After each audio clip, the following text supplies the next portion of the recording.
I think they basically thought we were naive greenies from the city.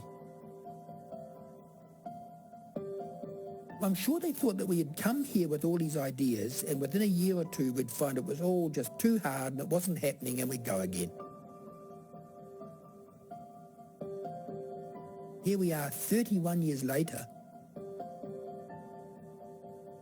And it's interesting because I don't think there's a single farmer around us who may not be completely believing what we're doing, but I don't think there's a single farmer who's not backing Hinawai now.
I think it was in about October 1987, we wrote an article for the local newspaper, which is called the Akaroa Mail. I just thought we'd let the community know what we were doing here. It was interesting because we wrote this article and then a few weeks later we got this amazing response from one of the farmers. I can read you that article if you like. So, it was a much longer article than this, but I said in the article, my secret dream is that one day a whole catchment from Summit Crest to Sea, from snow tussock to nicol palm, from Solmesia to Mamaku tree fern and yellow-eyed penguins could be set aside for nature to reassert her original covering. That's what I said in the article. And then this is a response from one of the farmers. Again, I'm only reading the last two paragraphs. This is a farmer who lived in the next valley on a gorse-infested farm, which he had been trying to fight all his life. And he said, I am all for saving patches of bush, but the thought of starting from scratch on land that is clear enough to be used productively frankly appalls me. As for shutting up a whole valley, heaven help us from fools and dreamers.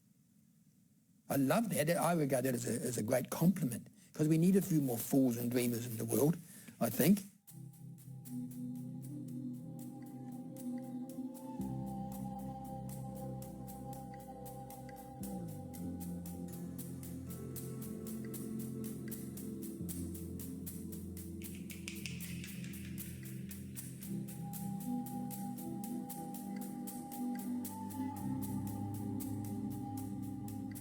So here we are on Hinawai Reserve. We were in the southeast corner of Banks Peninsula, which is on the east coast of the South Island, jutting out into the Pacific. The amazing thing about New Zealand, I think, is how recently people got here. Across the Tasman Sea, 60,000 years ago, when the Aboriginal people reached Australia, but only about 800 years ago, until amazing Polynesian voyagers finally hit the biggest landmass in Polynesia and settled here. The first named group we know of is called Waitaha. Another wave of settlement came called Ngāti Māmoe from the North Island. And then in about 1700, the Ngaitahu or Kaitahu came southwards from the North Island again. Then, of course, Pakeha came. Pakeha, the European settlers from the other side of the planet, they arrived here. All these waves of human settlement had a huge impact ecologically, as you can imagine. At the beginning, Banks Peninsula was forested from side to side and from top to bottom, an ancient old-growth forest. Both Māori and European settlement had a huge impact on the forest. So by 1900, less than 1% of the old-growth forest was left.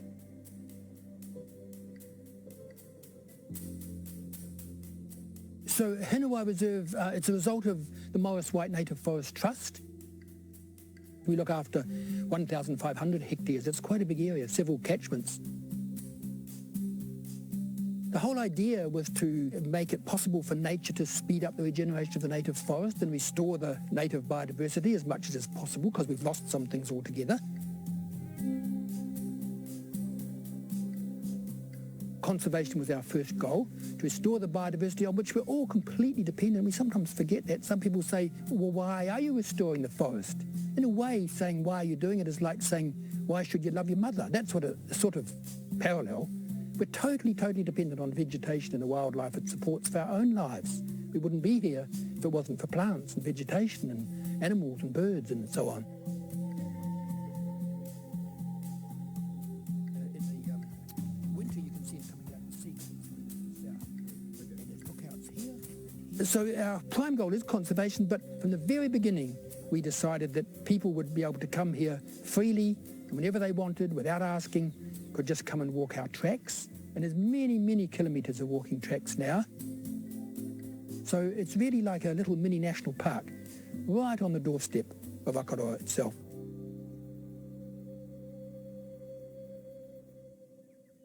So there's two centres of settlement, if you like. The house we're in now is my post-earthquake house. Previously I lived in an older house just about 100 metres away across to the east. And that was somewhat damaged in the big earthquakes of 2010 and 2011. Andrew, who's been a trustee, came to work here with us several years ago, and he lives during the week in my old earthquake-damaged house and goes home to his wife, Suzanne, in the weekends. And then Otanerito Homestead, Paul and Tricia live down there, and it's about 1 hour's walk away. The nest is on the power pole up there, and there's a few of them, but I can't work out how many.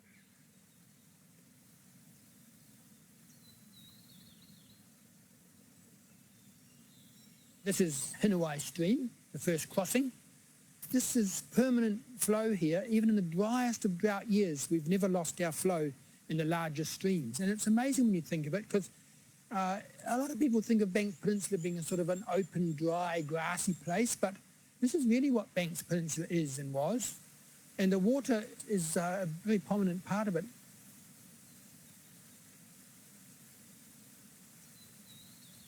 We just keep finding new waterfalls as we explore more. This is one of the first ones we found. It's right on the main track, so everybody sees this. We put a little 1-minute track off to it. It's called Fuchsia Falls. It's only one of about 47 waterfalls across the whole of Hinawai that we've found so far and named.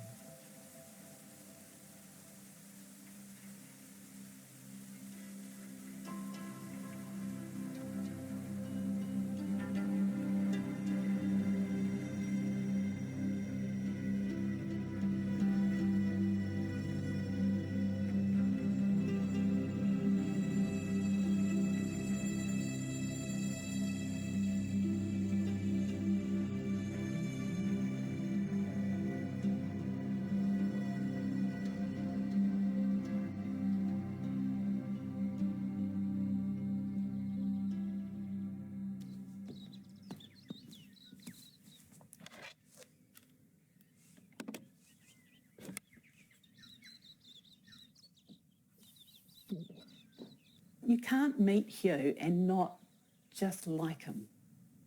Hugh's the boss and he's the day-to-day manager of the reserve.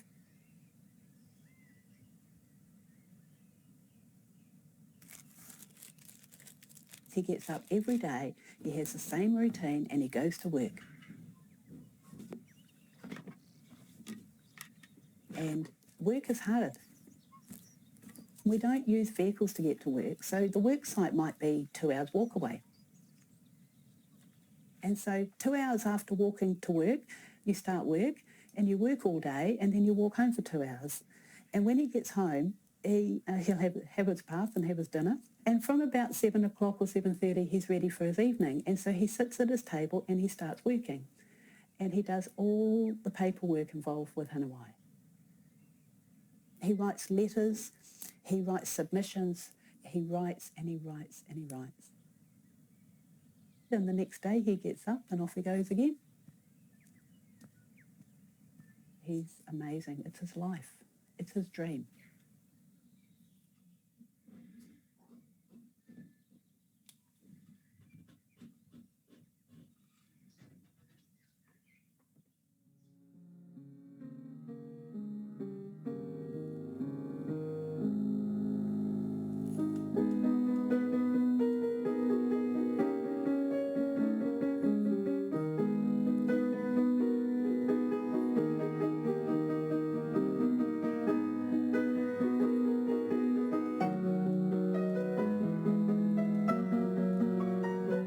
stop there and gets too difficult.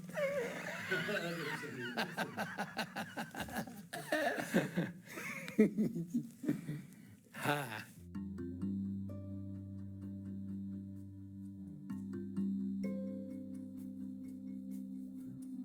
From a very, very early age, I was walking on Banks Peninsula.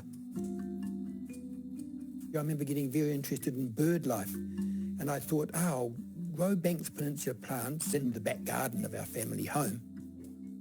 I just got so fascinated by the way plants grew. Just everything about plants just completely caught my fancy.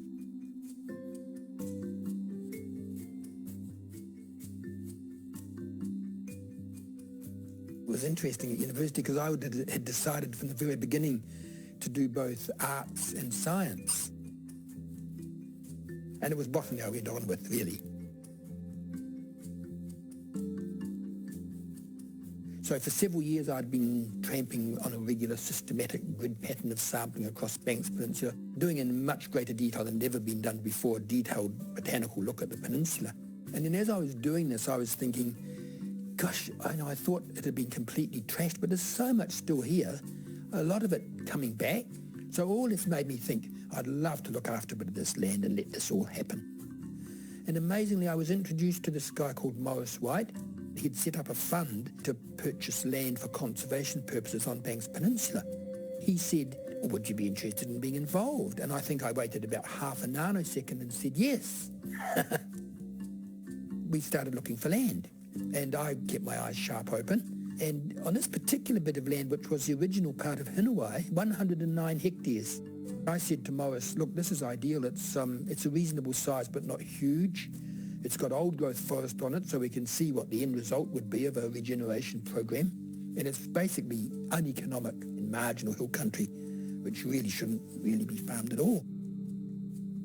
September 1987, we bought that land. 4 years later, it became hugely bigger because we had the opportunity to buy Old Tanaritol Station, which was right next to us. And that made it 10 times bigger.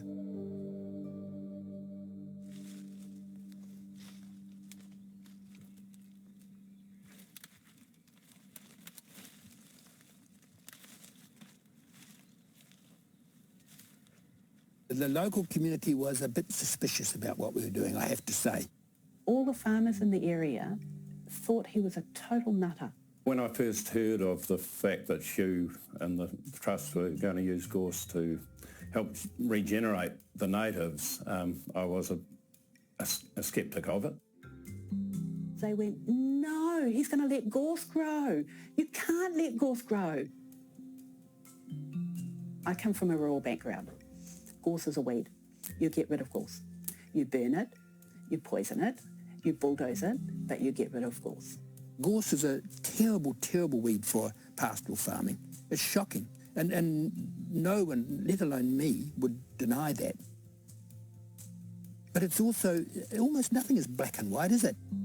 If you've got it and it's sort of infested the landscape irretrievably, in a way, it's worth looking at its good points and seeing, well, maybe we don't have to fight it. On this marginal hill country, fighting it usually makes it worse because that's what gorse thrives on. So we said, no, we're just going to leave the gorse alone on this gorse-infested pasture. We don't want pasture, we want native forest to regenerate, and gorse is a wonderful nurse canopy for native forest regeneration. It's an opportunistic plant. It takes advantage of cleared ground and forest climates, but it can't stand shade. It has to have full sunlight. So as soon as it's shaded, it's dead. So it grows quite fast in the full light, but then other things come in underneath it, naturally. Shade-tolerant hardwood trees, for example, and they just thrive under the gorse shelter. The gorse is a nitrogen fixer, so it's actually fertilizing the soil all the time, with nitrates, a very important nutrient for plant life. This is old man gorse here with a few natives. Often it's thicker than this, sometimes it's thinner than this, but eventually all these natives come up under here. The one that's probably the most abundant one of all is mahoi or whitey wood, which we can see here. It thrives under the shade, but once it gets its head up, it loves the sun as well. So as soon as the head's up above into the light, it's shading the gorse, and the gorse dies. As all these lower parts of the gorse is all dead because it's shaded. I initially thought that the progression from gorse to native trees would take 50 years, but in 10 years you could see it. You could see them coming up through the gorse in areas that I didn't realise there would be natives growing.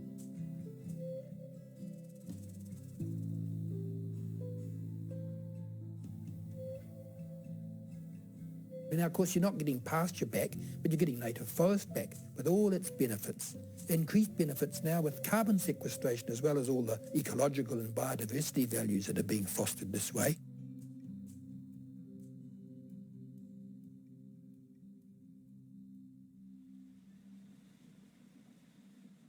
Our whole philosophy is what I call minimal interference management. People have an inflated opinion of what Homo sapiens is capable of. I hate to say this because I'm a Homo sapiens as well. But we're really good at damaging things. We're not all that good at putting things right. But all the serious work of natural regeneration of native forest and wildlife has been done by nature. People say to us, oh, you're planting all this forest back. And it's a sensible sounding question, but really if we were planting this forest back, we'd never do it on 1,500 hectares of land, of wild, hilly, rough terrain. We'd never do it. Nature has planted the forest back in totally ecologically appropriate and scientifically interesting ways.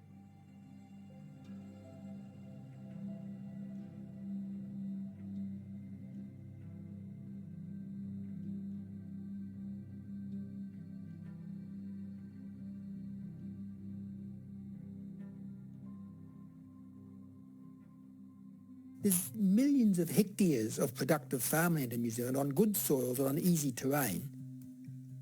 But then there's also, let's say, millions of hectares also in marginal hill country that are not actually that productive, but with our farming ethic we sort of think it's cleared a forest, we should keep farming it and producing food. And of course we need to produce food. We all have to eat. So we're all dependent on the farms producing food. Perhaps we could be a bit more sensible, maybe eat a little bit less meat and make it more efficient and environmentally friendly.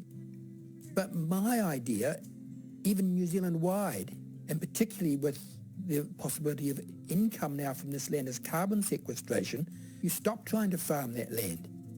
You don't even plant exotic forests on it. For timber maybe, but certainly not for carbon sequestration. That's just replacing one ridiculous folly with another ridiculous folly.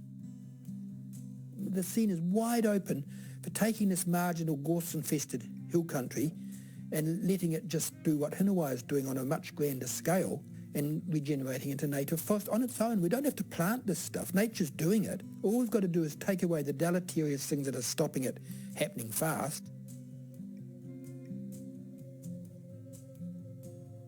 As well as sequestering carbon, you get all the other benefits. You get the huge biodiversity on which we're totally dependent as well. And we also share the world with all the other species that have evolved as well. That's a crucial thing we tend to forget about.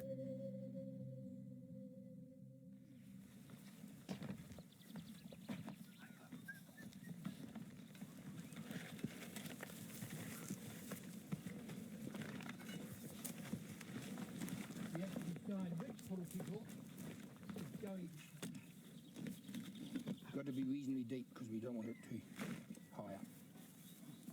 Really? Where do you want it? Yeah, in the middle.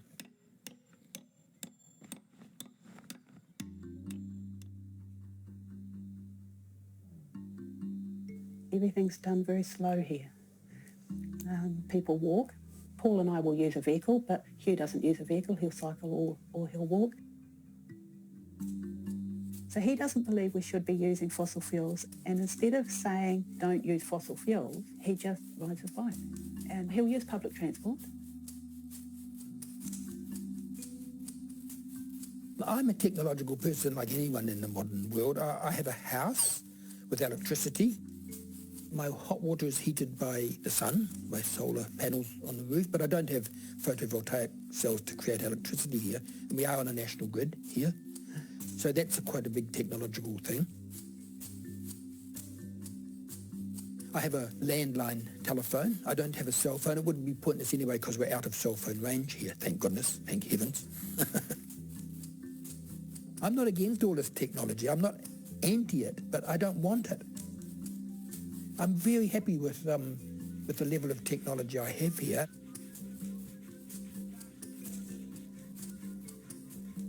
I do see, unfortunately, that uncritical acceptance of a lot of this technology, we're losing a lot of our old skills and artistic and creative satisfaction. I really do feel that quite strongly. So I'm not in a sort of mood to just roll with the tide and take on all this technology, which I think is unnecessary for me and actually not all that good for the community, to be honest. It has wonderful advantages as well. And some of the things that technology produces, I'd be the first to praise. I mean, the bicycle, for example, I regard as the peak of transport technology. And it's technology, and I love it.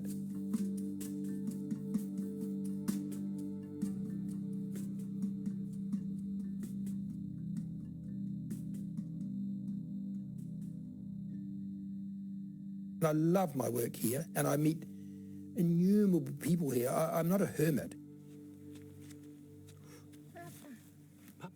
I do interact with the rest of humanity, for sure. And love it. My roots are here. I immense satisfaction from seeing what is happening here.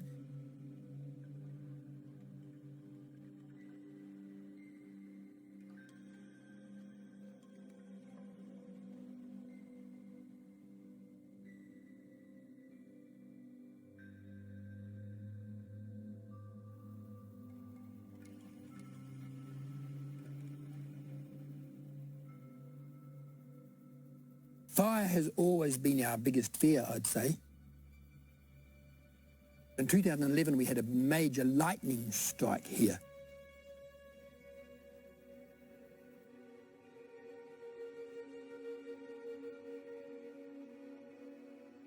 So that morning was terrible.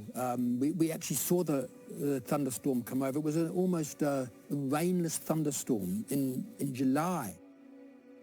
It was the driest winter we've ever recorded. So the conditions were like summer-like dry conditions here. And then this electrical storm come over. We saw the lightning strike come down, and it hit Full Moon Bluff across here on the high ridge, and it just exploded into flame. We had an immediate response. It was, I think, 7 helicopters, and the helicopters could barely fly that first day because of the wind. So it largely just kept burning. Firefighters said, look, we just don't know what it's going to do overnight. So I packed up what I could. It was one of the worst moments of my life. And was evacuated to Akaroa, jumped on my bike and rode to Akaroa.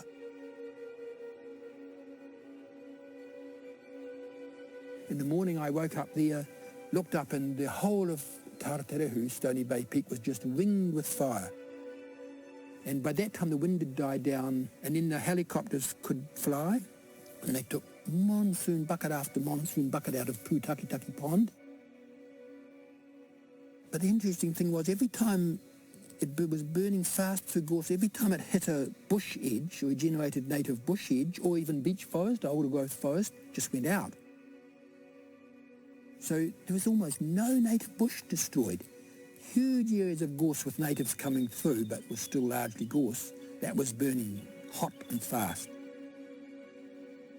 So it burnt, I think, for 27 hours. But it was very emotional for me. I came back the next morning to my house, found it still here. Fire was out, but the whole landscape in front of me was just blackened. It was just a complete nightmare. Yeah, I can still feel that emotion just almost leaping on me like a panther.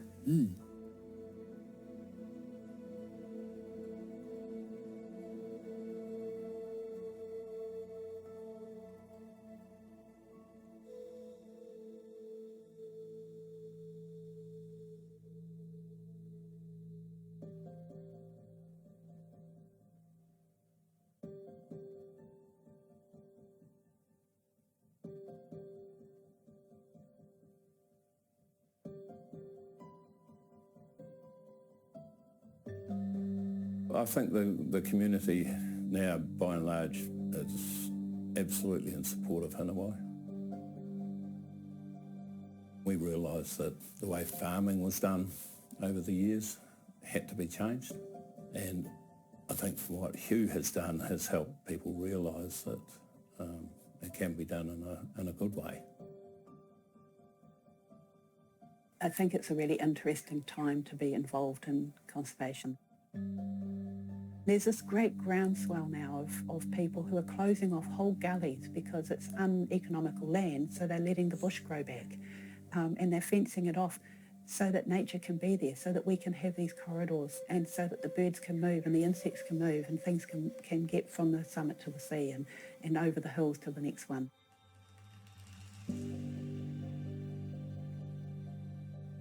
Forestry alone won't save us from global warming because a lot of the sequestered carbon is locked up in fossil fuels.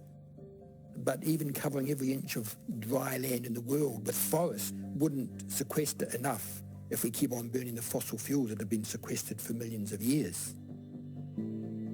So forestry is definitely part of the solution, but not the whole part. We have to change the way we use energy as well. In a big way, we have to do it very quickly or we're really stuffed.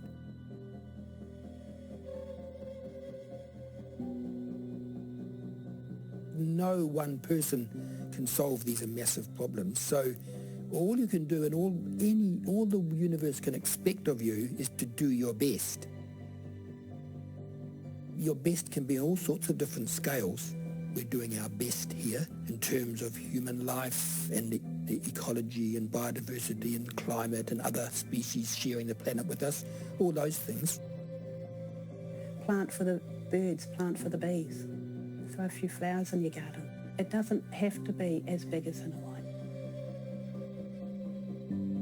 So if people can look at Hinawai and say, gosh, this is succeeding in lovely ways, I'll do something in my own little corner of the world that draws some sort of inspiration from there, I'd be delighted with that. It's never been our intention. Our intention was just to do the right thing in this corner of the world. But if that's repeated over and over and over again, well, the possibilities are immense. The problems are immense, but the solutions are immense too.